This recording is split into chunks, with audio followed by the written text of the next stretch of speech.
Welcome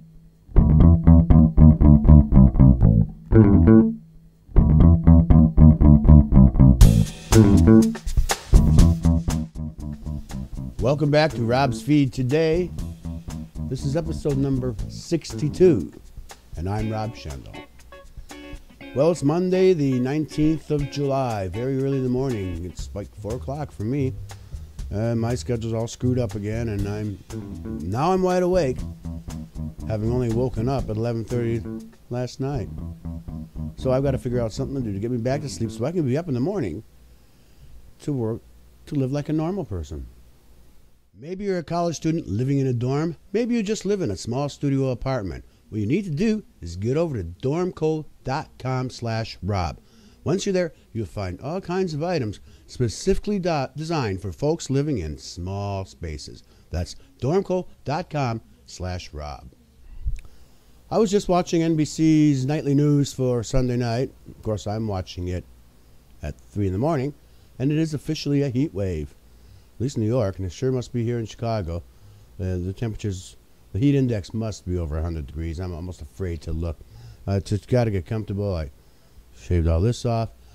Usually when I prep for one of these episodes, to sit down in front of the camera and decide what I want to wear. Tried on several different things, and it was just not comfortable. I wouldn't come across right, and I said, fuck it. Hi, this is what you're going to get, and probably will continue to get it until cools off a little bit. Well, marriage is in the news again. How nice. This time, the nation of Argentina down there in South America. Don't cry for me, Argentina. Why is it? Every time I think of Argentina, I think of Eva Perón, Evita, and Don't Cry for Me, Argentina. Madonna was all right in that movie, but Patti LuPone was great on the stage. Whatever. The nation of Argentina has legalized same-sex marriage. And that's super. But what I have to wonder is why. Why are we in the United States here so far behind?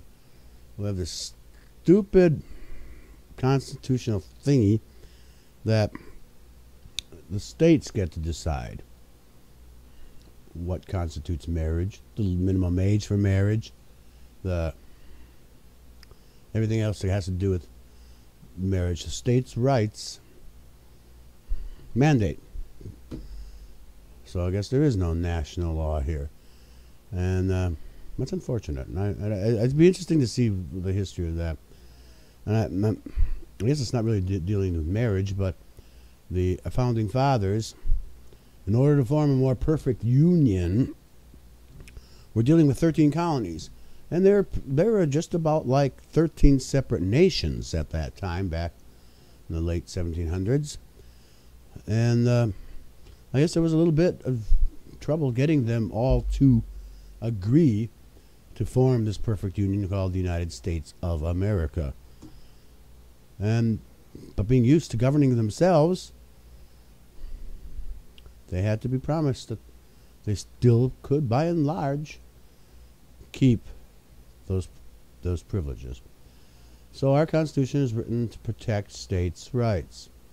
But somehow I wish it was different. I don't know if that's good or bad, but with an issue like this, don't you think, really, that it's of national importance? I do. What's so interesting to me is that Argentina, you know, it's one thing for European nations to approve same-sex marriage. It's a little interesting to see a Latin American nation do that because, I've always heard of this great inbred homophobia in the Latin culture.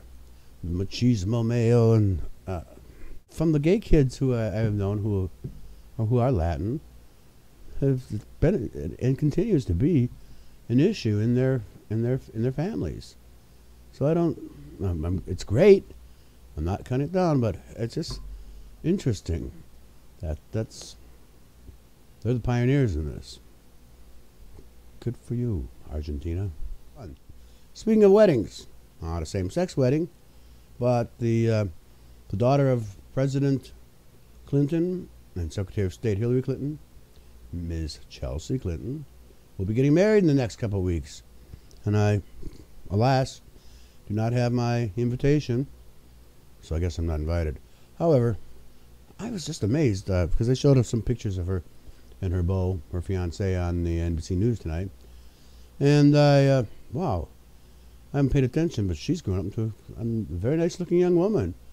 And I never really thought when she was first daughter that would be the case. But yes, she's blossomed quite well. And I wish them both the best.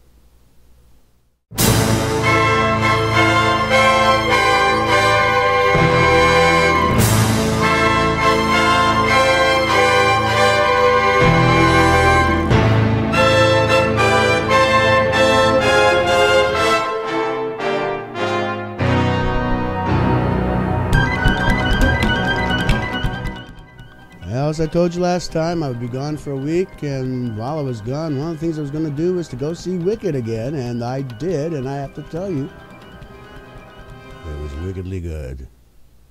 But as I said, I've seen it before and enjoyed it, but I guess it takes a woman.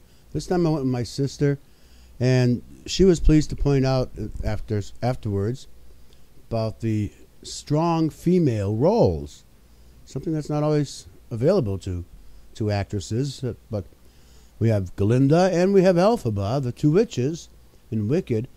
And I mentioned this over the bar. I was talking to somebody, and they said not only those two, but the next two supporting roles, Madame Marble and Nessa Rose, are all females. And only finally then, if you're going down the chain, do you get to the male roles of the Wizard, Bach the Munchkin, and Fiyero. If you haven't seen Wicked, go see it. This was an excellent company. I saw it in Milwaukee at the Market Center for the Performing Arts, and I thoroughly enjoyed it, and you will too. Currently, there are two companies touring nationally. One is in Milwaukee, the other is in Houston, and the Houston company will be the next month or so going off to Austin, Texas. So if you're in New York or Austin or Houston or Milwaukee or anywhere near those places, I really say you have to see Wicked. You will get a charge when Elphaba defies gravity and flies before your very eyes. And I happen to have been witness to, I don't know what it was, a video or something about showing how it's done. So I was watching for that, and that kind of destroyed some of the allure for me. First time I saw it, I literally had goosebumps when she rose and flied in her anger. Not so much this time, but I spoiled it for myself, I think, because I was watching for the rigging and all that stuff. And I saw it, but no one else could. You had to know what to look for. The other thing that was interesting was that if you're familiar at all with it, you know how Galinda, the Good Witch, flies too in this little, it's actually metal or something, but in this bubble. And it didn't occur to me, but she's secured in there. Because I actually saw one of the cast members, happened to be a Munchkin character, but tying something behind her and then doing a little hand signal that told somebody to elevate that bubble and to move her away. But it was quite neat.